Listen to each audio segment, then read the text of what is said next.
Hello, boys and girls. This is lesson 7, isosceles triangle. In an isosceles triangle, two sides are equal and two angles are equal. So if you look at triangle ABC, AB is marked. There's a marking equal to AC. Those are the two sides that are equal. Now the two angles, these are the two angles. Angle B is equal to angle C. The two angles that are equal are actually the angles opposite the equal sides. If you notice the arrow, it's opposite the equal sides. These are the angles that are equal. So our reasoning we're using will be angles opposite equal sides. Now there's 3 types of examples you can get.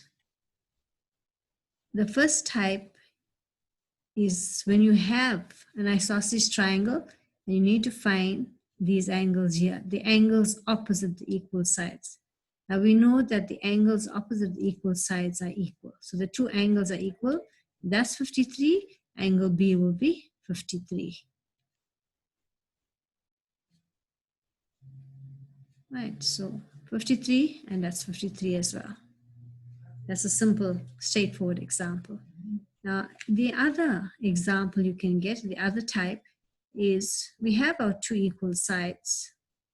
We have B and we have 48 degrees. The two angles that are equal will be this angle B. These are your two angles that are equal.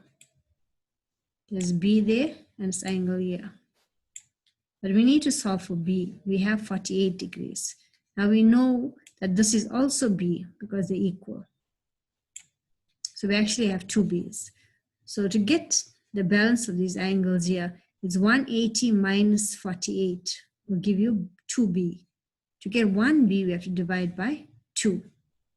So 180 degrees minus 48 will give you the balance of the angles. That's 132. But we are dividing by 2 because we need 1B each.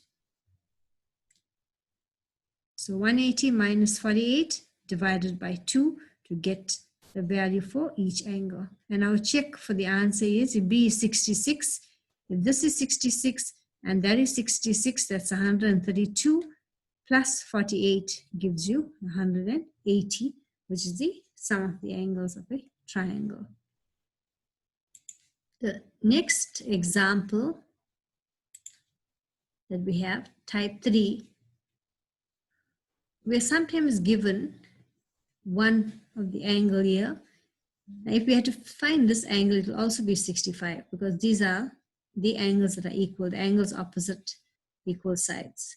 But we need to find this angle. So when you're given one angle that's equal, it's sometimes easier to write down the other angle. This is 65. So to work at angle B, sum of angles of a triangle, 180, you subtract both the 65s.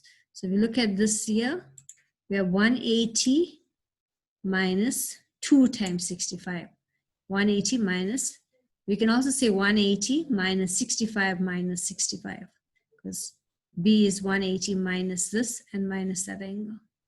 So that's 180 degrees minus 130, which gives you a value of 50. And by putting in the value, values, there's 50 here. By putting in the values, you can check 50 plus 65 plus 65 will give you 180 degrees. Now your application. Each of the application will require to use one of these 3 methods.